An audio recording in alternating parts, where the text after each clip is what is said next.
Sam, ఏంటమ్మా, ఏమైంది? ఎందుకింతలా బాధపడుతున్నావు? నిన్నెవరైనా ఏమైనా అన్నారా? చెప్పు, వాళ్ళంతూ చూస్తాను. నన్నన్నది ఎవరో కాదు, నాని.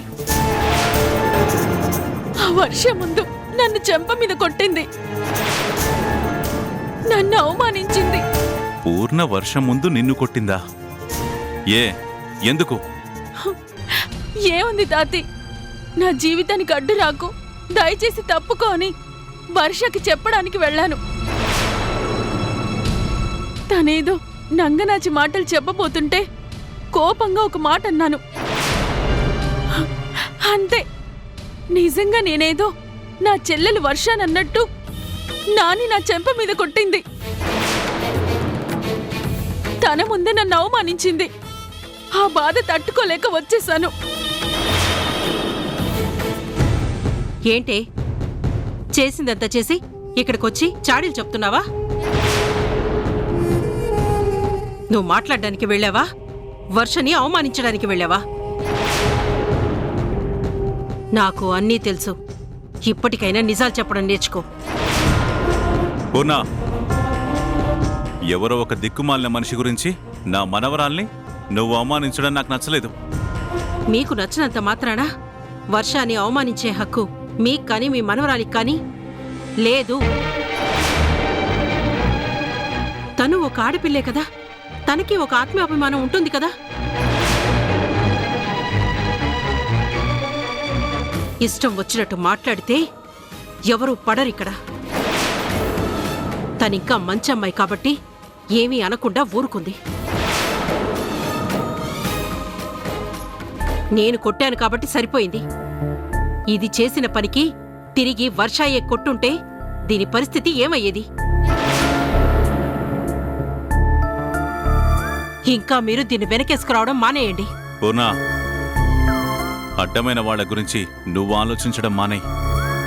మరీ ముఖ్యంగా ఆ వర్షాన్ని వెనకేసుకునొచ్చి నా మనవరాల్ని అవమానిస్తే మాత్రం ఊరుకునేది లేదు.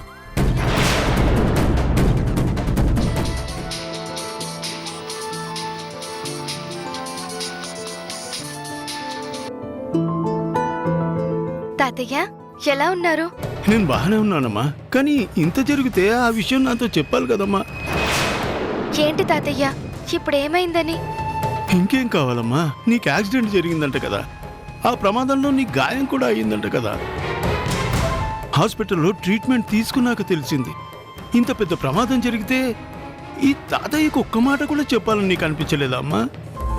అదేంటి తాతయ్య అలా అంటారు? నా ఆనందాన్ని మీతో పంచుకుంటాను, మీరు మరింత ఆనందపడేలా చేయగలను. కానీ ఈ విషయాన్ని నేను మీకు చెప్తే మీరు ఎంత బాధపడతారో నాకు తెలుసు కదా. మీరు బాధపడకూడదని మీకు చెప్పలేదు. మా తాతయ్య మీద నాకు ప్రేమే ఉంటుంది, కానీ కోపం ఎందుకుంటుంది తాతయ్య? చూడమ్మా, తాతయ్య అని నోరారా పిలిచావు. నువ్వే నా మనవరాలనుకో, నా గొలుసు కూడా నీ మెళ్ళో వేశాను. కానీ నీకు ఇలా జరిగిందంటే నాకెంత బాధగా ఉంటుందమ్మా. నాకు బాధ అనిపించినా సరే తల్లి, నీకు కష్టం వచ్చినప్పుడు నాతో చెప్పాలి. ఎవరో చెప్పినప్పుడు తెలిస్తే నేనెంత బాధపడతాను. నీకు ఇప్పుడు ఎలా ఉంది? బాగుంది తాతయ్య. మీ ప్రేమానురాగాలు ఉన్నంత వరకు నాకేమీ కాదు. మీరు అనవసరంగా బాధపడకండి. ఇప్పుడు నేను బానే ఉన్నాను. వీలు చూసుకుని నేనే ఆశ్రమం దగ్గరికి వస్తాను. సరే తల్లి, నువ్వు జాగ్రత్త. ఉంటాను. ఏ అవసరం వచ్చినా ఈ తాతయ్యకి నువ్వు ఫోన్ చేయాలి. సరే తాతయ్య.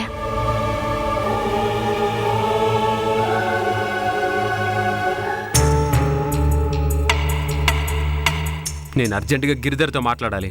ఎక్కడున్నాడో చెప్పు. చెప్తుంటే నీకు అర్థం కావట్లేదా? సార్ మీటింగ్లో ఉన్నారు. మీటింగ్ అయ్యాక కలుస్తారు. అంతవరకు వెయిట్ చేస్తే చేయి, లేకపోతే వెళ్ళిపో. మీ సార్ ఎక్కడున్నారో మర్యాదగా చెప్పు. ఏం చేయాలో నాకు బాగా తెలుసు. చెప్పరా.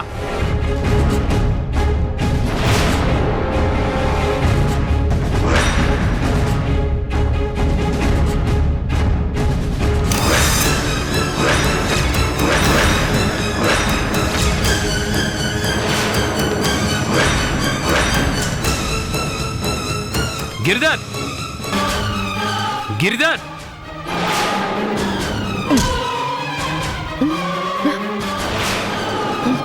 నువ్వు వచ్చావేంటి? నన్ను కొడతావేంటి? నువ్వు చేసిన పనికి నేను కొట్టడం కాదురా, నరికేయాలి. ఇందులో నా తప్పేం లేదు. నేనేం కావాలని చేయలేదు. అరే ఇక్కడ ఏం జరుగుతుందండి? ఆ మాట నేను అడగాలి రాణి. ఇక్కడేం జరుగుతుంది? నువ్విక్కడేం చేస్తున్నావు? నేను కావ్యం తీసుకుని వచ్చి ఇక్కడికి వచ్చానండి. కావ్య! కావ్య! కావ్య ఎవరు రాని? ఇది నా ఇల్లు కదా. ఇక్కడికి నువ్వు ఇష్టపడే కదా వచ్చావు. అయ్యో లేదు, లేదు. కావ్య కావ్య అని ఎవరిని పిలుస్తున్నావు? ఇది మీ ఇల్లేంటి? ఇది కావ్య ఇల్లు కదా. ఇంకాపు రాణి. కావ్య ఎవరు? నువ్వెవరింటికి వచ్చావు? ఇది గిరిధర్ గెస్ట్ హౌస్ అని అందరికీ తెలుసు. మధ్యలో ఈ కావ్య ఎవరు? లేదండి, గుళ్ళో నాకు ఒక అమ్మాయి కనిపించింది. తను కళ్ళు తిరిగి పడిపోయింది. నేనే తన మొహం మీద నీళ్లు చల్లి లేపాను. ఇంటి దగ్గర దిగపెడతానన్నాను. తను ఈ ఇంటికి తీసుకొచ్చింది. ఇది తన ఇల్లే అంది. తను అనాథాన్ని కూడా చెప్పింది. తను అదేదో ఏదో జ్యూస్ ఇచ్చింది. అది నేను తాగాను. మైకంలో పడిపోయానండి. అంతకు మించి నాకింకేం తెలీదు. ఇది కావ్య ఇల్లేనండి. నా మాట నమ్మండి. ఇంకాపు రాణి. ఇంకేమీ మాట్లాడుకో. అసలు నీకు మాట్లాడే హక్కు లేదు. గిరిధర్ కాంట్రాక్ట్ క్యాన్సిల్ చేస్తున్నాడు అన్నప్పుడే నేను మాట్లాడతానంటే నువ్వేమన్నావు? ఎలా మాట్లాడాలో నాకు తెలుసు, ఈ టెండర్ని ఎలా నిలబెట్టుకోవాలో నాకు తెలుసు అన్నావు కదా. అంటే ఇదేనా? ఏంటండి, మీరు కూడా నన్ను అనుమానిస్తున్నారా? ఏదైనా మీరు నన్ను అర్థం చేసుకుంది. నేను చెప్తుంటే మీరు నమ్మట్లేదా? నేను ఎలాంటి దాన్నో మీకు తెలీదా? అసలు ఇది గిరిధర్ గారి గెస్ట్ హౌస్ అని నాకు తెలియదంటే మీరెందుకు నమ్మట్లేదు? నన్ను ఇక్కడికి తీసుకొచ్చింది కావ్య. ఆ కావ్య కనిపించకపోవడం ఏంటి? అసలు నేనిక్కడ ఇంకేం మాట్లాడకు రాణి. ఏం జరిగిందో మొత్తం నాకు అర్థమైంది. అసలు ఇలా కాదు. నీ సంగతి ఏంటో చెప్తాను రా. రాధా గారు,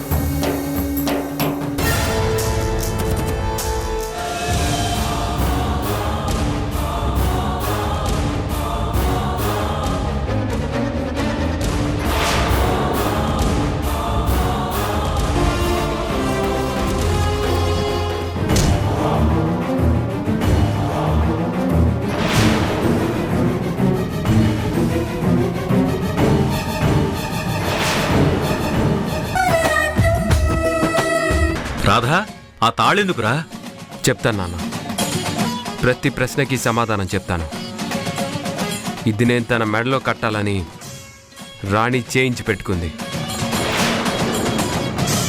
నా చేతులతో తన మెడలో కట్టినప్పుడే తన జీవితానికి ఓ సార్థకత వస్తుందని ఎన్నో కలలు కంది. మా ఇద్దరు మనసులు కలిసినప్పుడే మనువయింది అని ఎన్నోసార్లు అందరికీ చెప్పాం. కానీ జనానికి కావాల్సింది మనసులు కలవటం కాదు, మెడలో కనిపించే ఈ తాళి కావాలి.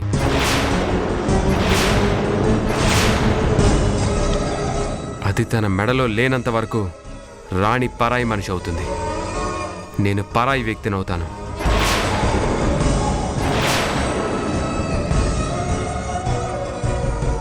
మా మధ్య ఎలాంటి అనుబంధం ఉండదని మీరందరూ అనుకుంటారు. అందుకే ఇలాంటి నిందలు వేయాలని చూస్తారు. ఇంకెప్పుడు నా రాణి మీద నింద పడకుండా ఉండాలంటే నేను చేయవలసింది రాణికి సపోర్ట్ కాదు, చేసుకోవాల్సింది పెళ్ళి. అందుకే ఈ తాళి రాణి మెడలో కట్టి నా భార్యగా చేసుకుంటున్నాను.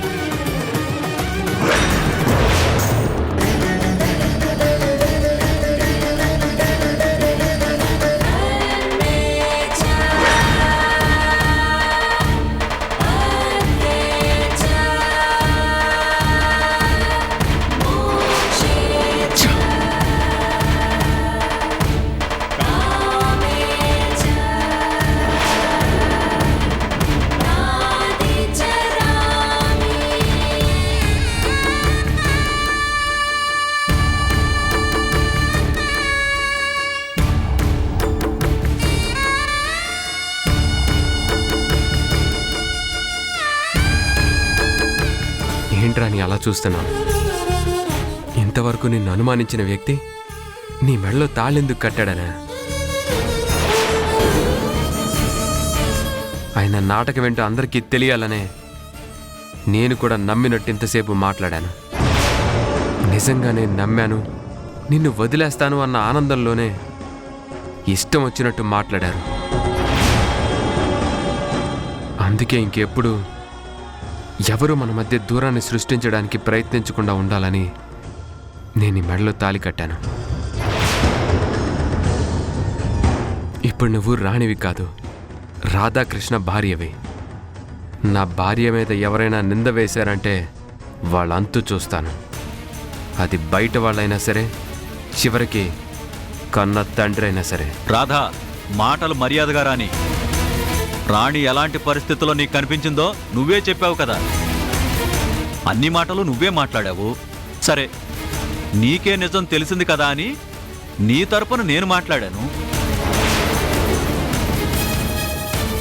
ఈ రాణి నువ్వు పెళ్లి చేసుకుంటే నాకేంటి, పెళ్లి చేసుకోకపోతే నాకేంటి?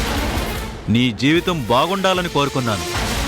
నువ్వు బాగా బ్రతకాలని కోరుకున్నాను. అంతేకాని మీ ఇద్దరిని విడదీయాలని నాకేం సరదాగా లేదు. ఇంకాపండి. అమ్మ మా అమ్మ గురించి చెప్పింది. ఈ అమ్మ నన్ను ప్రేమగానే చూసుకుంటుంది కదా, మళ్ళీ ఆ అమ్మకి ఎందుకలా చెప్పమంది? అదేనమ్మా, నువ్విక్కడ బాగున్నావని మీ అమ్మకు నీతోనే చెప్పించింది. అంటే సీత నిన్ను ఎంత ప్రేమగా చూసుకుంటుందో దీన్ని బట్టి అర్థమవుతుంది కదా. నువ్వొక పని చేశావనుకో, సీత ఎప్పటికీ మనతోనే ఉండిపోతుంది. నీకు అమ్మలాగే ఉంటుంది, ఎక్కడికి వెళ్ళదు. అదేంటి తెలుసమ్మా, అమ్మ నాతోనే ఉంటానని చెప్పింది కదా.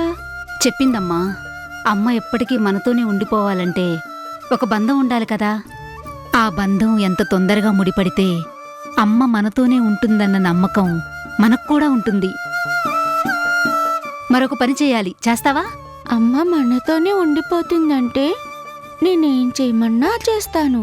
ఏం చెయ్యాలి? నువ్వు చెప్తే సీత కాదనదు. సీత నాన్నని పెళ్లి చేసుకుంటే వాళ్ళిద్దరూ భార్యాభర్తలవుతారు. అప్పుడు సీత పూర్తిగా నీకు అమ్మ అవుతుంది. మీ ముగ్గురూ ఒకటవుతారు. అలా అవ్వాలి అంటే సీత తొందరగా డాడీని పెళ్లి చేసుకోవాలి.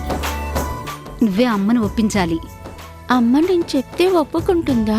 డాడీ కదా చెప్పాలి. లేదమ్మా, డాడీకి సీత అంటే చాలా ఇష్టం. అలాగే సీతకు కూడా డాడీ అంటే చాలా ఇష్టం. అందుకేగా నేను చెప్తున్నాను. నువ్వు చెప్తే ఖచ్చితంగా పెళ్లి చేసుకుంటుంది.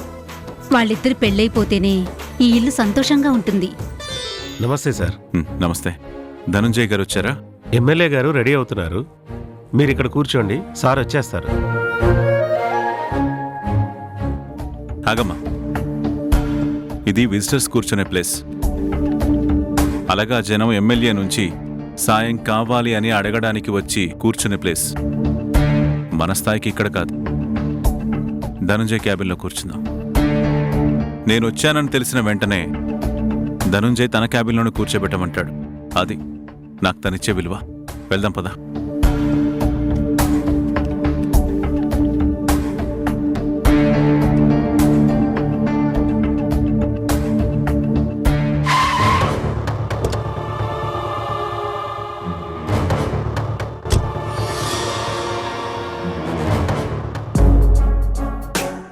నమస్కారం సార్. నమస్కారం బాబు. మీరు ఇలా వచ్చారేంటి? ఎమ్మెల్యే గారితో పని ఉంది, ఆయన కిందికి వచ్చారా? వచ్చేస్తారు సార్.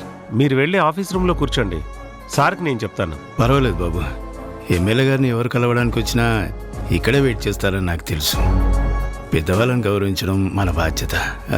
నేను ఇక్కడే వెయిట్ చేస్తాను. సరే సార్.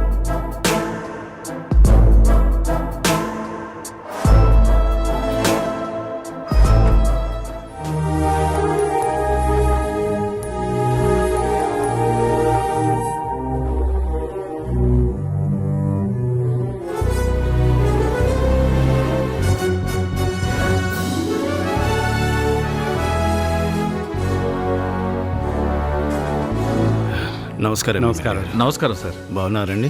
నేను బాగున్నాను. మీరు ఎలా ఉన్నారు? బాగున్నాను సార్. మీరు మా ఇంటి దాకా వచ్చారంటే ఏదో విశేషం ఉండే ఉంటుంది. అదే ఎమ్మెల్యే గారు, మీ పరిధిలో ఒక డ్యామ్ ప్రాజెక్ట్ శాంక్షన్ అయింది కదా, దానికి చాలామంది టెండర్లు వేశారు. మా కంపెనీ నుంచి కూడా మేము టెండర్ వేశాం. ఒకసారి మిమ్మల్ని కలిసి ఒక మాట చెప్తే పని అవుతుందని మిమ్మల్ని కలవడానికి వచ్చాం. ఒక డ్యామ్ నిర్మించడం అంటే ఎంతోమంది రైతులకి, వ్యవసాయానికి ఒక మార్గం చూపించడం, వేల మంది ప్రజలకి మంచినీటి అవసరం తీర్చడం, 100 ఎకరాల బీడు భూమిని సాగులోకి తీసుకురావడం. దాని వెనకాతల ఎంత పెద్ద సంకల్పం ఉంటుంది. అలాంటి నిర్మాణంలో అవకతవకలు రాకూడదు. లాభం కోసం చేసిన అత్యాశతో మాత్రం పని చేయకూడదు. అందుకే ఆ కాంట్రాక్ట్ మీరు మాకు ఇప్పించండి అని అడగడానికి వచ్చాను. సూర్యం గారు, మీరు ఇంతలా చెప్పాలా? మీ గురించి, మీ నిబద్ధత గురించి నాకెప్పుడో తెలుసు. మీలాంటి నిజాయితీ పరులు డ్యామ్ నిర్మిస్తే 100 ఏళ్లైనా చెక్కు చెదరకుండా ఉంటుందని నాకు నమ్మకం ఉంది. నా మీద ఎవరు నిందలు వేసే అవకాశం కూడా ఉండదు. అదేంటన్నయ్యా, మనం వచ్చి చాలాసేపు అయింది కదా, ఇంకా ఎమ్మెల్యే రాలేదా ఏంటి? అసలు ఆ పిఏ చెప్పాడా లేదో? సరే, నేను వెళ్ళి చూసొస్తాను. మీలాంటి వాళ్ళకి కాంట్రాక్ట్ ఇచ్చానంటే ఎవరూ నిందలు వేయరు సార్. మీ నిజాయితీ ఏంటో అందరికీ తెలుసు. మీ చేతుల మీదుగా వర్క్ పూర్తవడం నాకు మంచిదే. తప్పకుండా ఈ కాంట్రాక్ట్ మీకే ఇస్తానని మాటిస్తున్నాను. చాలా థ్యాంక్స్ అండి.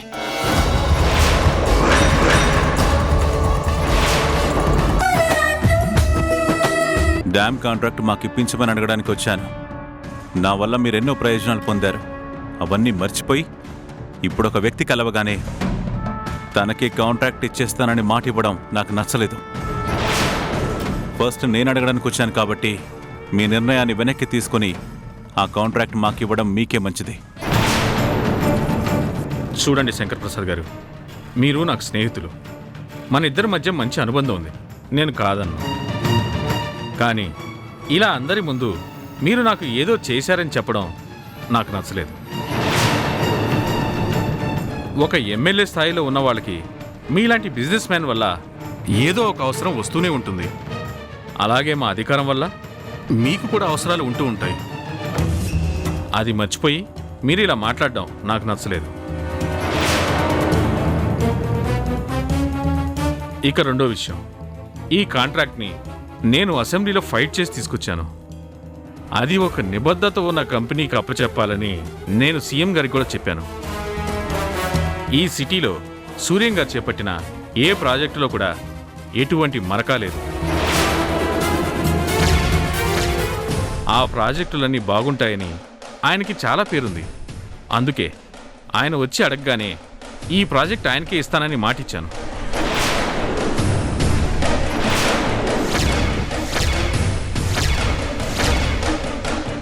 కాబట్టి నా మాటని వెనక్కి తీసుకోలేను.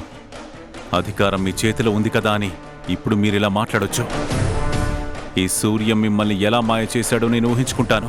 కానీ ఏదో ఒకరోజు నా అవసరం మీకు కూడా వస్తుంది. అప్పుడు నేనేంటో చూపిస్తాను.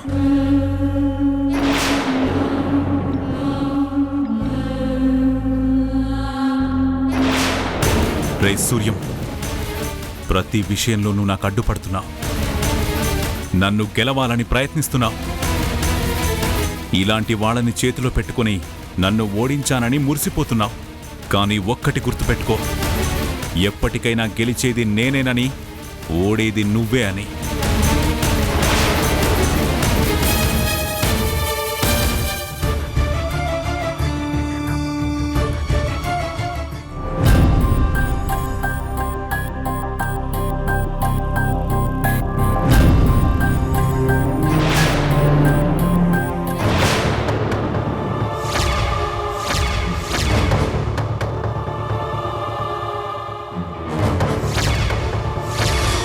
మా ఇద్దరికి నిజమైన ఆనందం ఎప్పుడొస్తుందో తెలుసా? ఇంట్లో నుంచి వెళ్ళిపోయిన వర్ష తిరిగి ఇంట్లోకి రావాలి, తనకి పెళ్లి చేయాలి, తన జీవితం సెటిల్ అవ్వాలి. ఆ తర్వాతే మేం మా జీవితాన్ని పంచుకుంటాం. రాణి మనసు ఏంటో నాకు బాగా తెలుసు. అక్కలా కాదు, అమ్మలా పెంచింది. కూతురు దూరంగా ఎక్కడుందో తెలియనప్పుడు అమ్మ మనసు ఎంత బాధపడుతుందో రాణి మనసులో కూడా అదే బాధ ఉంది. అందుకే చెప్తున్నాను, వర్ష తిరిగి వచ్చే వరకు మేమిద్దరం ఒక్కటవ్వలేం. అవేం మాటలు రాదా? రాణికి బాధగా ఉంటుంది, నేను కాదనను. వర్ష ఇంట్లో లేనందుకు అందరం బాధపడుతున్నాము. కానీ పెళ్లి జరిగాక ముచ్చట్లు తీర్చుకోవాలి, లేదంటే ఆ పెళ్లికి అర్థమే ఉండదు. అత్తయ్య, ఆయనేమీ అనకండి. ఆయన సరైన నిర్ణయమే తీసుకున్నారు. నిజానికి ఈ మాట నేనే చెప్పాలనుకున్నాను, కానీ ఆయన నోటి వెంట వినడం నాకు చాలా ఆనందంగా ఉంది. వర్ష తిరిగొచ్చే వరకు, తన జీవితం బాగుపడే వరకు నా జీవితంలో ఎలాంటి ఆనందము ఉండదు. నన్ను ఇంతలా అర్థం చేసుకున్న నా భర్త నాకు దొరకడం నిజంగా నాకు ఆనందంగా ఉంది. మా ఇద్దరి నిర్ణయం ఇదే. శంకర్ ఎలా ఉన్నాడమ్మా? బాగున్నారన్నయ్య. కానీ ఇంత అభిమానాన్ని పంచే స్నేహితుణ్ణి కాదు అనుకుని మీ మీద పగని పెంచుకుంటున్నారు. ఏ ఒక్క మంచి సందర్భం వచ్చినా మిమ్మల్ని కలుపుదామని చూస్తున్నాను. కానీ మీరిద్దరూ ఎదురుపడిన ప్రతి సందర్భంలోనూ అనుకోకుండా ఏదో ఒక గొడవ జరుగుతూనే ఉంది. అదేమో మీ మధ్య దూరాన్ని మరింత పెంచుతోందన్నయ్య. అవునమ్మా, మా స్నేహానికి ఏదో గ్రహణం పట్టినట్టుంది. మేము అనుకోకుండా కలిసినా అది ఒక గొడవకే కారణం అవుతుంది. చివరికి ఎమ్మెల్యే ఇంటికి వెళ్ళినప్పుడు కూడా వాడు అక్కడే ఉన్నాడు. ఆ సంగతి నాకు తెలియదమ్మా. నేనే అదేదో కావాలని చేశానని మళ్ళీ నా మీద కోపాన్ని పెంచుకుంటున్నాడు. ఆ దేవుడు మమ్మల్ని ఇంతలా ఎందుకు దూరం చేస్తున్నాడో నాకు అర్థం కావడం లేదమ్మా. ఈ పరిస్థితి ఎప్పుడు మారుతుందా, మళ్ళీ మీరిద్దరు ఎప్పుడు ఒక్కటవుతారా అని నేను ఎదురు చూస్తూనే ఉన్నాను. కానీ ఆ రోజు రావడం లేదు. ప్రతి సమస్యకి ఓ పరిష్కారం ఉంటుందమ్మా. మా సమస్యకి పరిష్కారం వర్ష కనిపించడం. వర్ష ఎక్కడుందో ఎలా ఉందో నాకు తెలియదు, కానీ తనని నేను కనిపెట్టాలి. ఇదిగో నీ మనవరాలని తనని శంకర్కి అప్పగించాలి. అప్పుడే వాడికి నా మీద కోపం తగ్గుతుంది. మళ్ళీ నా గురించి ఆలోచించడం మొదలు పెడతాడు. ఈ దూరం అప్పుడే దగ్గర అవుతుందమ్మా. మూడు వారిపైన మా స్నేహం మళ్ళీ చిగురిస్తుంది. మా ఇద్దరిని కలిపే ఒకే ఒక వారధి వర్ష. కానీ వర్ష జాడే తెలియడం లేదు. అదేంటన్నయ్య అలా అంటున్నారు? వర్ష సిటీలోనే ఉంది కదా, తెలీదంటున్నారేంటి?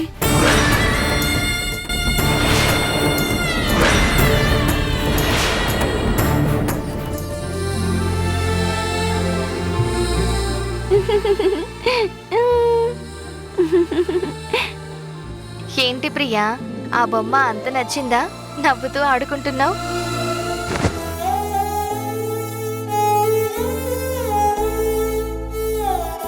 అదేంటి ప్రియా, ఇంతవరకు బాగానే ఆడుకున్నావు కదా, మరి నేను అడిగితే అలా పక్కన పడేశావేంటి?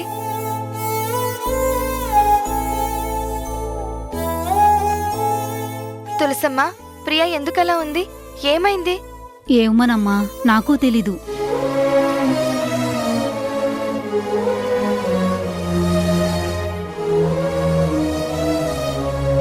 ప్రియా, ఈ చాక్లెట్ అంటే నీకు చాలా ఇష్టం కదా, అందుకే తీసుకొచ్చాను. తీసుకో.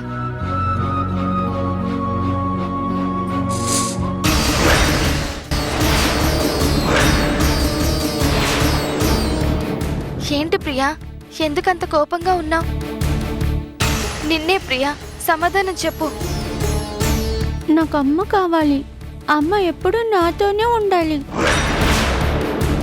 ఈరోజు కొత్తగా మాట్లాడుతున్నావేంటి? నువ్వు నన్ను అమ్మ అని పిలుస్తున్నావు కదా. నేను నీతోనే ఉంటానని చెప్పాను కదా. మళ్ళీ ఇప్పుడేంటి కొత్తగా? నేను నిన్ను అమ్మ అని పిలుస్తున్నానంతే. నువ్వు నాకు అమ్మ అయిపోలేదు. నువ్వు నాకు అమ్మ అవ్వాలి అంటే డాడీని పెళ్లి చేసుకోవాలి నువ్వు.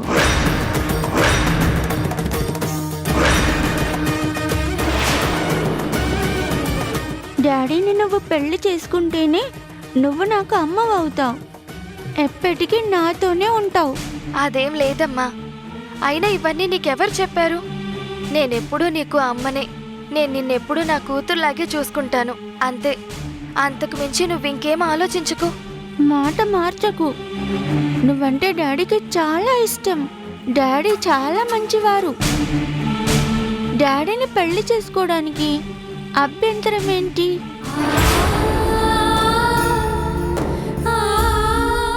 నాకు చెప్పమ్మా, నువ్వు డాడీని పెళ్లి చేసుకొని నాకు అమ్మగా ఇంట్లోనే ఉంటావా లేదా? నాకిప్పుడే సమాధానం కావాలి.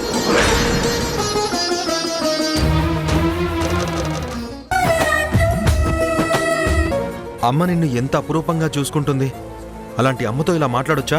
అది కాదు డాడీ, అమ్మని. నీ వయసుకి తగ్గట్టు నువ్వు మాట్లాడితే మంచిదే. అమ్మ ఏ నిర్ణయం తీసుకోవాలో అమ్మకి తెలుసు. నువ్విలా పెద్ద పెద్ద మాటలు మాట్లాడడం నాకేం నచ్చలేదు. తెలుసమ్మా, ప్రియాని లోపలికి తీసుకెళ్ళు. సారీ సీత. అట్టాగే బాబు, రామ్మా. మీరు సారీ చెప్తున్నారేంటి సార్? ప్రియా చిన్నపిల్ల, ఏది మాట్లాడాలో ఏది మాట్లాడు. సారీ సీత, తెలీదు, అందుకే అలా మీరు సారీ చెప్తున్నారేంటి సార్? ప్రియా చిన్నపిల్ల, అలా మాట్లాడడం తప్పే కదా. ఏది మాట్లాడాలో ఏది మాట్లాడకూడదో తనకి తెలియదు చెప్తున్నాను. అందుకే అలా మాట్లాడింది. కానీ నా కూతురు అలా మాట్లాడడం తప్పే కదా. అందుకే నేను సారీ చెప్తున్నాను. పర్వాలేదు.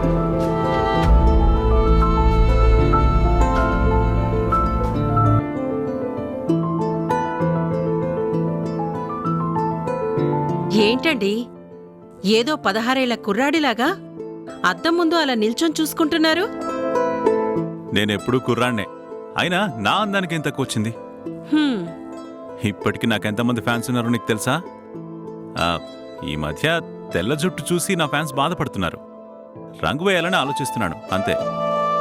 చూడండి, మీరింకా కుర్రాడు అన్న భ్రమలోంచి బయటికి రండి. అప్పుడే మీరేం చేస్తున్నారో మీకు అర్థమవుతుంది. పూర్ణ, ఇప్పుడు నేనేం చేశాను? ఎందుకలా మాట్లాడుతున్నావు? ఇంకెలా మాట్లాడమంటారండి? ఇంకా చిన్నపిల్లల్లాగానే అవే మనస్తత్వంతో ఉంటే ఎలాగా? పెద్దవాళ్ళం అయ్యాం కదా, కాస్త పెద్దరికంగా ఆలోచించాలి. తీసుకునే నిర్ణయాలు పెద్దవిగా ఉండాలి, పద్ధతిగా ఉండాలి. ఏంటి నాని, అనవసరంగా తాతీనంటున్నావు? మీ తాతి ఇంకా చిన్నపిల్లాడనే అనుకుంటున్నారు. 60 ఏళ్ళొచ్చాయి, షష్ఠి పూర్తి చెయ్యాలి. అందుకే చెప్తున్నాను, వయసు పెరిగింది, వయసుకు తగ్గట్టు ఉండమని. నాన్నా, ఏంటమ్మా రోజు ఈ పాటి కాలేజీ నుంచి వచ్చేసేదానివి, ఈరోజు ఇంకా రాలేదేమిటి? కారు పాడైంది నాన్న. ఆటోలో వద్దామనుకుంటే ఒక్క ఆటో కూడా కనిపించడం లేదు. ఆటో కోసమే చూస్తున్నాను, వచ్చేస్తున్నాను. నువ్వెక్కడున్నావో చెప్పమ్మా, నేనే కారు తీసుకుని వస్తాను. పర్వాలేదు నాన్న, నేనేమైనా చిన్నపిల్లనా? ఏదో ఒక ఆటో దొరుకుతుంది, ఆటో తీసుకుని వచ్చేస్తాను. మీరేం టెన్షన్ పడకండి. ఆటో ఎక్కడికి మేడం? మణికొండ ఓయో కాలనీకి వస్తావా? కూర్చోండి.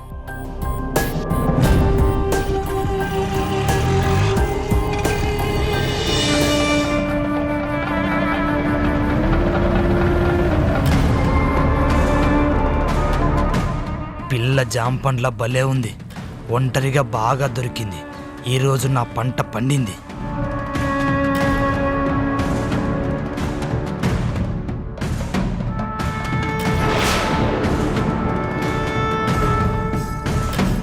ఏంటి ఈ రూట్లో వెళ్తున్నావు? మెయిన్ రోడ్లో వెళ్ళొచ్చు కదా. లేదు మేడం, ఇది షార్ట్ కట్. ఇలా వెళ్తే తొందరగా వెళ్ళిపోతాం. నాకు ఈ రోడ్లన్నీ తెలుసు. అయినా షార్ట్ కట్ ఏం అక్కర్లేదు. మర్యాదగా మెయిన్ రోడ్లో పోనీ. అనవసరంగా ఎందుకు కంగారు పడుతున్నారు మేడం? నేను చెప్తున్నా కదా, నేను మిమ్మల్ని భద్రంగా తీసుకెళ్తాను. అనవసరంగా టెన్షన్ పడకండి. మర్యాదగా ఆటో ఆపు, లేదంటే నేను అరుస్తాను. ఎక్కడికి వెళ్ళేది? ఆగో! వదులు, నా చెయ్యి వదులు. ఏ ఆగవే! ఏ ఏ ఏ అసకు చెప్తున్నా కదా, ఎందుకు అరుస్తున్నావు? రారు. ఆగవే!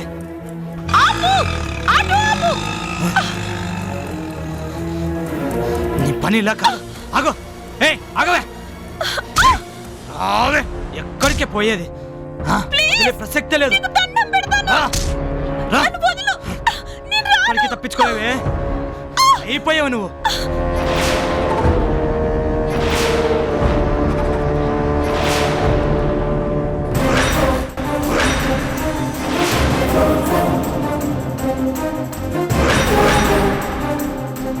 ఏంట్రా, ఆడపిల్ల ఒంటరిగా కనబడితే పశువుల మీద పడడమేనా? మర్యాదగా అమ్మాయిని వదిలేయ్. చూడు, నువ్వు కూడా ఆడదానివే. మర్యాదగా ఇక్కడి నుంచి నువ్వు వెళ్ళిపోతే నువ్వు బతికిపోతావు, లేదంటే దీంతో పాటు నువ్వు కూడా బలైపోతావు. ఆడదంటే అబల కాదురా. ఇలాంటి పరిస్థితి వచ్చినప్పుడు అపర కాలి కూడా అవుతుంది. ఈరోజు నీ అంతు చూసి నా చెల్లెల్ని ఎలా కాపాడుకోవాలో నాకు బాగా తెలుసు. నిన్ను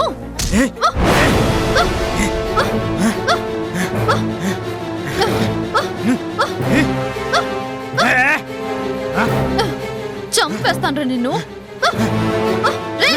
ఆగురా!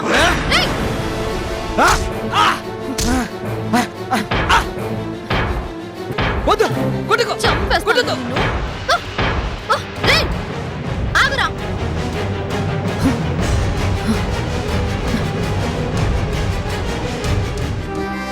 చాలా థ్యాంక్స్ అక్క. సమయానికి మీరు రాకపోయి ఉంటే ఈ రోజు నా పరిస్థితి ఏంటో ఊహించుకుంటేనే వెన్నెలో నుంచి వణుకొస్తుంది. నీకేం భయం లేదమ్మా. అయినా ఆడపిల్లలు ఇంత భయపడుతూ ఉండకూడదు. ఇలాంటి మృగాలు ఎదురుపడినప్పుడు మనమే ఎదురు తిరగాలి, లేదంటే వాళ్ళ చేతుల్లో బలైపోతాము. సరే అమ్మా, మెయిన్ రోడ్లో నిన్ను మంచి ఆటో ఎక్కి పంపిస్తాను. పద.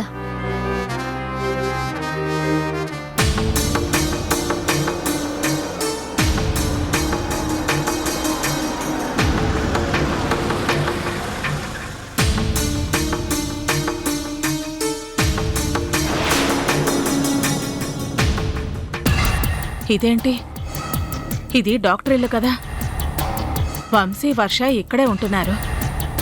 మరి వదిన ఈ ఇంట్లోకి వెళుతోందేంటి? అంటే వర్ష ఇక్కడుందని వదినకి తెలిసిపోయిందా? తనతో మాట్లాడడానికే వస్తోందా? అసలు ఇక్కడి దాకా రావాల్సిన అవసరం వదినకేముంది? తెలుసుకోవాలి.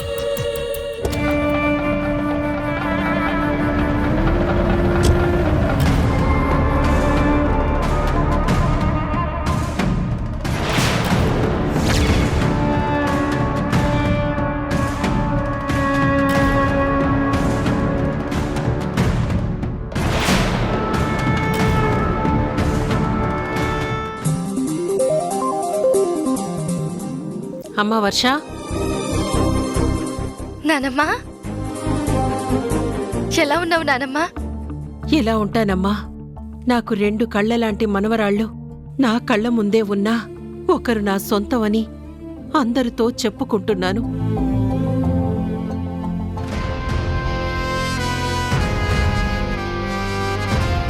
నీ విషయంలో మాత్రం ఇంకా చెప్పుకోలేకపోతున్నాను.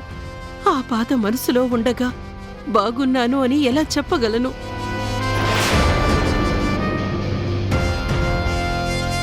ఎందుకు నానమ్మ బాధపడుతున్నావు? నేనెవరో నీకు తెలుసు కదా. నువ్వు నన్ను ఇంత ప్రేమగా చూస్తున్నావు కదా, ఇంకా ఇబ్బంది ఏంటి చెప్పు? ఆ కార్డేంటి నానమ్మ? మీ తాతయ్య షష్ఠిపూర్తి ఫంక్షన్ చేస్తున్నామమ్మా. నువ్వు కూడా తప్పకుండా రావాలి.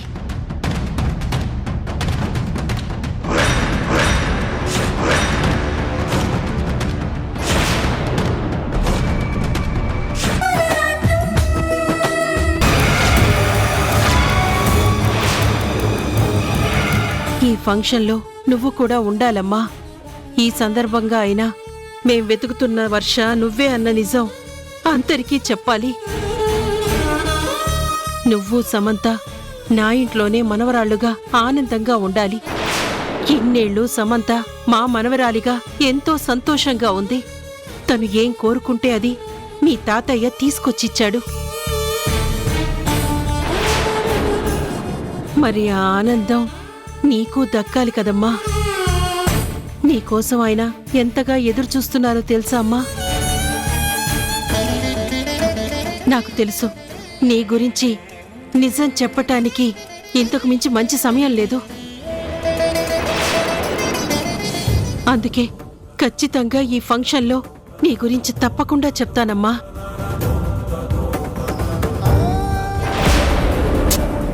వాళ్ళేం మాట్లాడుకుంటున్నారో ఒక్క మాట కూడా వినిపించడం లేదు. ఎలా తెలుసుకోవాలి? అసలు ఈ అజ్ఞాతవాసం నుంచి నువ్వు రా తులసమ్మ. నానమ్మ నన్ను పలకరించడానికి వచ్చారు. బాగున్నారా అమ్మగారు? బాగున్నాను తులసి. సరే, మీరు మాట్లాడుతూ ఉండండి, నేను వెళ్ళి కాఫీ తీసుకొస్తాను.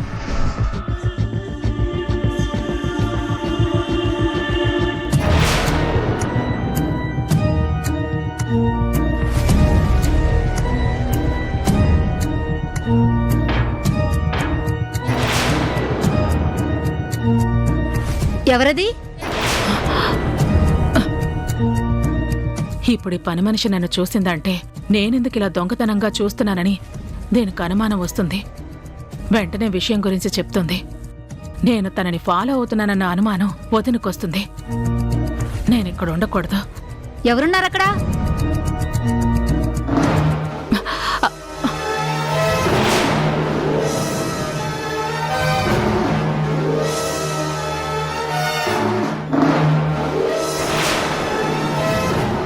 ఇందాక తులసం వచ్చింది, చెప్పకుండా ఆగిపోయాను. అసలు నేనేం చెప్పాలనుకున్నానంటే, నువ్వేమీ చెప్పొద్దు నానమ్మ. నువ్వు నాకు మాటిచ్చావు కదా, అక్కని వంశీని కలిపే వరకు నేనే అన్న నిజం బయటకి రాకూడదు. ఆ విషయాన్ని నువ్వు మర్చిపోవద్దు. మీ షష్ఠి పూర్తి బాగా జరగాలి. మీరిద్దరూ ఆనందంగా ఉండాలి. కానీ నువ్విలా అజ్ఞాతవాసం అనుభవిస్తూ మాకు దూరంగా ఉండటం నేను తట్టుకోలేకపోతున్నానమ్మా. దయచేసి నా మాట విను వర్ష. నా నిజం బయటికి తెలిసిన రోజు అక్కకి నాకు అనుబంధమే ఉండాలి తప్ప పగలు ప్రతీకారాలు ఉండకూడదునానమ్మా. అందుకే వాళ్ళిద్దరినీ కలిపే వరకు ఈ నిజాన్ని బయటకు చెప్పొద్దు అని నీ దగ్గర మాట తీసుకున్నాను. దయచేసి అర్థం చేసుకో.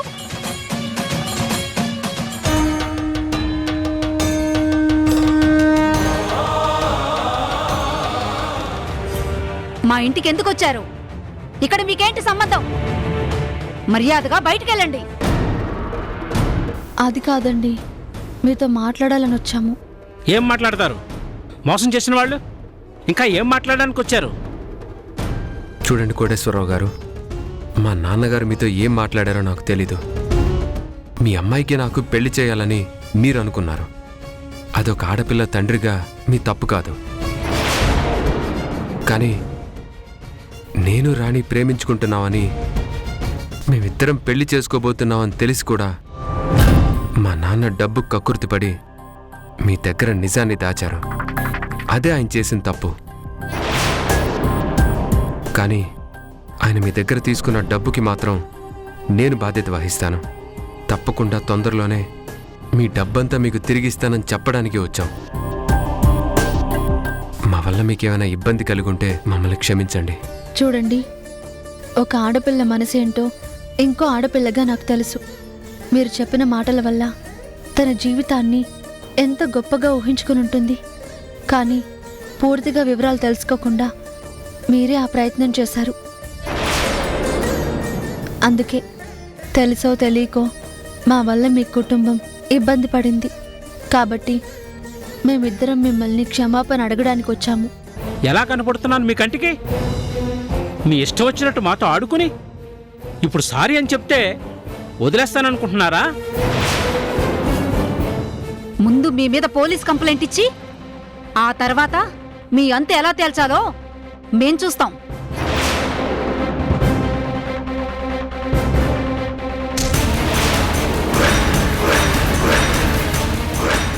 ఏంటి సమంత, అర్జెంటుగా మాట్లాడాలి అన్నా? ఇప్పుడు నా జీవితం నీ చేతిలో ఉంది కదా అని నువ్వు నా జీవితంతో ఆడుకుంటున్నావు కదా. అందుకే నా జీవితంలో జరిగే ప్రతి సంఘటన నీతో పంచుకోక తప్పడం లేదు. నువ్వు అనవసరంగా నన్ను అపార్థం చేసుకుంటున్నావు. నేనెప్పుడు నువ్వు బాగుండాలనే కోరుకుంటాను. నీ జీవితం సంతోషంగా ఉండాలని కోరుకుంటాను. అది నీ మనసులో మాట లేక నీ పెదాలు మాత్రమే పలుకుతున్న మాట? మనసులో ఒకటి పెట్టుకుని బయటికి ఇంకొకటి మాట్లాడడం నాకు తెలీదు. నువ్వు నిజమే చెప్తావు. అందుకే కదా వంశీ నీ వెంట పడుతున్నాడు. నా గురించి నిజం చెప్పావనే కదా వంశీ నన్ను కాదనుకొని వదిలేశాడు. ఈ నిజమే కదా నా జీవితంతో ఆడుకుంటుంది. ప్లీజ్ సమంత, వంశీ నువ్వు ఒక్కటైన రోజే నేను ఆనందంగా ఉంటాను. వంశీ నీతో సంతోషంగా ఉన్న రోజే నేను ప్రశాంతంగా ఉంటాను. ఇది నా మనసు నుంచి వస్తున్న మాట, మనస్ఫూర్తిగా చెప్తున్న మాట. దయచేసి నన్ను నమ్ము. ఇది నీ మనసులోంచొచ్చిన మాట అయితే నీ కోరిక తీరే రోజు నేను చూపిస్తాను. తొందరలోనే తాతయ్యకి షష్ఠి జరగబోతుంది. తాతయ్య నానీలకి పిల్లలు లేరు కాబట్టి వాళ్ళ షష్ఠి పూర్తిని నేను జరిపిస్తున్నాను. మరి వాళ్ళ జీవితంలో అరుదైన ఘట్టం జరగబోతుంది. మరి నా జీవితంలో ఏం జరిగింది? నా మెడలో వంశీ కట్టిన తాళి మాత్రమే ఉంది. ఆ తాళి కట్టిన వంశీ మాత్రం నా పక్కన లేడు. వాళ్ళు పెళ్లిలో దండలు మార్చుకునేటప్పుడు వంశీ నా పక్కనే ఉండాలి. ఆ రోజు నుంచి వంశీ నాతోనే ఉండాలి. వంశీకి జీవితం నేనే అవ్వాలి. ఇదంతా నువ్వే చెయ్యాలి. మీ ఇద్దరిని కలపాలనే నేను ప్రయత్నిస్తున్నాను. ఆ విషయం నీకు తెలుసు కదా. నువ్వు పదే పదే నాకు గుర్తు చెయ్యక్కర్లేదు. నువ్వు ఎంత ప్రయత్నించినా నీ ప్రయత్నానికి వంశీ అడ్డుపడతాడని నాకు బాగా తెలుసు. వంశీకి నువ్వంటే ఎంత ఇష్టమో నేనంటే అంత కోపం. ఈ రెండు నాకు తెలుసు. అందుకే నువ్వు ఎక్కడుంటే వంశీ అక్కడే ఉంటాడు. నీ చుట్టూ తిరుగుతూ ఉంటాడు. నువ్వే జీవితం అనుకొని బతుకుతున్నాడు. ఈ షష్ఠి పూర్తికి నువ్వు కూడా రా. అక్కడే ఉండు. వంశీ కూడా అక్కడికొస్తాడు. అప్పుడే వంశీ మనసు మార్చి వంశీని నా చేతికి అప్పగించి ఇంకెప్పుడు నా చేతిని విడవకూడదని వంశీకి నువ్వు చెప్పే పద్ధతిలో చెప్పి వంశీని ఒప్పించాలి. అక్కడ తాతి వాళ్ల షష్ఠి పూర్తి, ఇక్కడ నా జీవితానికి సంబంధించిన ఒక బలమైన బంధం. రెండూ జరగాలి. అది నువ్వే జరిపించాలి. తప్పకుండా జరిపిస్తాను సమంత. నా తాతయ్య నానమ్మల షష్ఠి పూర్తిని చూసే భాగ్యాన్ని నువ్వు నాకిస్తున్నావు. నా చేతుల మీద చేసే అదృష్టాన్ని నువ్వే నాకు కల్పిస్తున్నావు. అసలు నువ్వు మనిషివేనా? ఏంటి కోటేశ్వరరావు, ఇప్పుడు ఏమైందని రాణి మీద అంత అభిమానంతో మాట్లాడుతున్నావు? అట్లమ్ముకునే దాని గతమేంటో తెలుసా? దాని బ్రతికేంటో తెలుసా? నోర్మోయ్! రాణి విషయంలో నువ్వు చెప్పిన మాటలన్నీ నమ్మి నేను నిజమే అనుకున్నాను. కానీ ఆ అమ్మాయి ఎంత మంచి మనిషో ఆ దేవుడు చూపించాడు. నా కూతుర్ని ఒక కిరాతకుడు చెరచబోతుంటే రాణి ప్రాణాలు తెగించి మరీ కాపాడింది. ఈరోజు నా కూతురికి ఏమీ కాకుండా మళ్ళీ నా ఇంట్లో ఉంది అంటే దానికి కారణం ఆ రాణియే. అంత మంచి అమ్మాయికి నువ్వు అన్యాయం చేస్తానంటే నీ అంతు నేను చూస్తాను. నీ బుద్ధి నీ కొడుకు రాలేదు కాబట్టే రాణి లాంటి మంచి అమ్మాయి రాధాకృష్ణ జీవితంలోకి వచ్చింది. వాళ్ళిద్దరూ బాగుంటారు, ఎప్పటికీ కలిసే ఉంటారు. వాళ్ళని విడదీయాలని ప్రయత్నం చేసినా ఇంకోసారి ఇంకెవరితో అన్న సంబంధం గురించి మాట్లాడుతున్నావని తెలిసినా అదే నీకు ఆఖరి రోజు అవుతుంది. ఇంతవరకు చేసింది చాలు, మర్యాదగా బయటికి పో.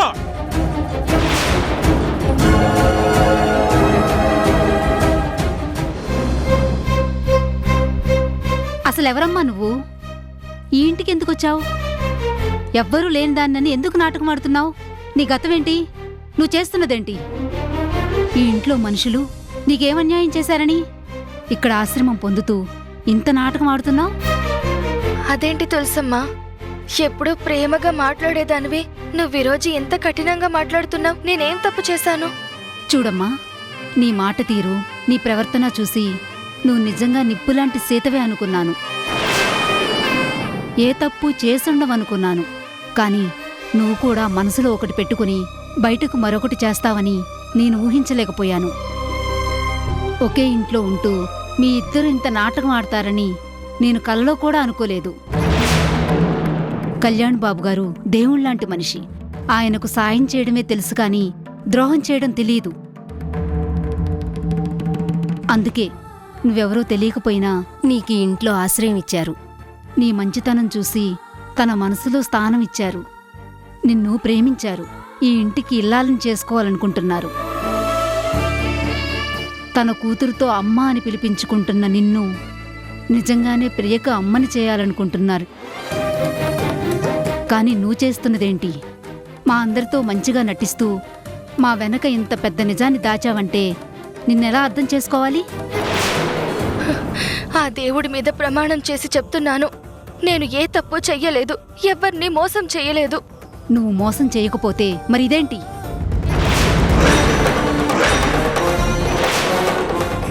రాణిని రాధని విడదీద్దామనుకుని ఎంతో ప్లాన్ చేస్తే వీడు రాణి మెడలో తాళి కట్టి తనని భారీగా చేసుకున్నాడు. నన్ను వెధవం చేశాడు. ఏం చేసినా సరే వాళ్ళిద్దరూ విడిపోరని నిరూపించాడు. నేనేం చెయ్యలేని చేతకాని వాణ్ణని నన్నే వెక్కిరించాడు. ఒరేయ్ రాధ, నీ చదువు కోసం లక్షలకి లక్షలు ఖర్చు పెట్టాను. ఎంత గొప్పగా చదువుకుంటే, పై దేశాల్లో ఎంత పెద్ద పెద్ద చదువులు చదివితే ఇక్కడ నీ పెళ్లి అనే బిజినెస్ మరింత లాభాన్ని తీసుకొస్తుందని కట్నం రూపంలో కోట్లకు కోట్లు తీసుకోవాలనుకున్నాను. నాకున్న ఆస్తుల్ని మరింత పెంచుకోవాలనుకున్నాను. సెంట్రల్ మినిస్టర్ సంబంధం కాళ్ళ దగ్గరకు వస్తే కాదు అనుకుని ఆ అట్లమ్ముకునే దాని దగ్గరకు వచ్చావు. నా ఆస్తి మొత్తం పోయింది. అందుకే నీ ప్రేమను సమాధి చేసి నా కొత్త ఆస్తులకు పునాదులు వేసుకోవాలనుకున్నాను. కానీ నువ్వు నా ఆశల్ని చంపేశావు. నాకు నచ్చలేదు. నువ్వు చేసిన పని నాకు నచ్చలేదు రాధా, నచ్చలేదు.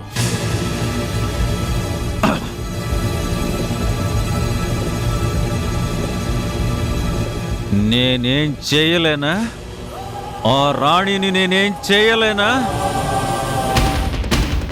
అసలు రాణి మీద నేను గెలవలేనా? నేననుకున్నది సాధించలేనా? ఏం చెయ్యాలి? ఏం చెయ్యాలి నేను?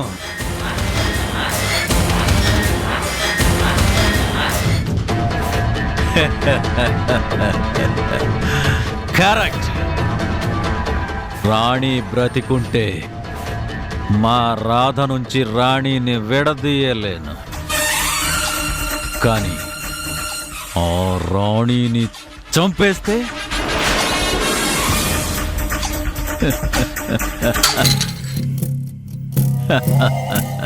కరెక్ట్. రాణి ఊపిరి తీసేసి నా భవిష్యత్తుకి ఊపిరి పోసుకుంటాను. నీకు బాధ అనిపించినా కన్నీళ్లు పెట్టుకోవాలి తప్ప కన్నెత్తి ఎవ్వరి వైపు కోపంగా చూడకూడదు. నోరు విప్పి ఒక్క మాట కూడా విసరకూడదు. ముఖ్యంగా మా తాతి. ఎందుకంటే నిన్నింట్లోకి రానివ్వడం ఆయనకు అస్సలు ఇష్టం ఉండదు. నువ్వాయన కంటపడ్డం ఆయనకు అస్సలు నచ్చదు. తాతి నిన్ను ఏమైనా అనొచ్చు, కానీ నువ్వు మాత్రం తాతిని ఏమీ అనకూడదు. మా తాతయ్య నన్ను 4 మాటలంటే అవి నాకు ఆశీర్వాదం అనుకుంటాను, కానీ ఆయన నేనెందుకంటాను? అలా చూస్తూ ఏంటి మౌనంగా ఉన్నావు? సమాధానం చెప్పు. నీకు తాతయ్య అయితే నాకు తాతయ్య అవుతారు కదా. తాతయ్య అనే మాటలు నేను పట్టించుకుంటానా? నేనేమీ అనను. ఈ వరుసలే వద్దు. ఆయన నాకు మాత్రమే తాతి, నీకు మాత్రం సార్. అంతవరకే ఉండు. కండిషన్ నెంబర్ 2, నువ్వు అక్కడికి వచ్చావంటే వంశీ ఊరుకోడు. ఎలాగైనా నిన్ను తీసుకొచ్చేయాలని ప్రయత్నిస్తాడు. వంశీ నీకేం చెప్పినా నేను చెప్పే వరకు నువ్వు ఆ ఇంట్లో నుంచి అడుగు బయట పెట్టకూడదు. మీ ఇద్దరిని ఒక్కటి చేయాలని ప్రయత్నిస్తున్న మనిషిని నేను. నీ మాట కాదని వంశీ మాట నేనెందుకు వింటాను? వీలైతే వంశీని అక్కడే నీ దగ్గరగా ఉండమని చెప్తాను, కానీ వంశీ మాట విని నేను బయటికి రాను. Very good. కండిషన్ నెంబర్ 3, నువ్వు ఆ ఇంటికి అతిథిగా రావడం లేదు, పని మనిషిగా వస్తున్నావు. నిన్ను అలాగే తీసుకువెళ్తాను, అందరికీ అలాగే పరిచయం చేస్తాను. ఇంట్లో పని కోసమే పని మనిషిగా తీసుకొచ్చానని అందరికీ చెప్తాను. అన్ని పనులు నువ్వే చేయాలి. నీకిష్టమేనా? మీరంతా నా అనుకున్నప్పుడు నా వాళ్ల కోసం చేసేదాన్ని నేను పని అనుకోను, బాధ్యత అనుకుంటాను. నువ్వు దానికి పని మనిషి అని పేరు పెట్టినా నేను మనస్ఫూర్తిగా ఒప్పుకుంటాను. ఆ ఇంట్లో పని చేయడం, మరీ ముఖ్యంగా మీ అందరికీ సేవ చేయడం నాకు చాలా సంతోషం. అది నువ్వు అనుకున్నంత తేలిగ్గా ఉండదు. తాతయ్య షష్ఠి పూర్తికి నన్ను తీసుకెళ్తున్నావు. ఆ ఫంక్షన్ని చూడాలని నాకు ఉంది. అందుకే నువ్వు చెప్పినట్టే చేస్తాను. నువ్వు ఎలా ఉండమంటే ఆ ఇంట్లో నేను అలాగే ఉంటాను. అంతేకాని నేను ఆ ఇంటి మనిషిని అన్నట్టు ఎక్కడా ప్రవర్తించనని నేను నీకు మాటిస్తున్నాను. వెళ్దాం పద.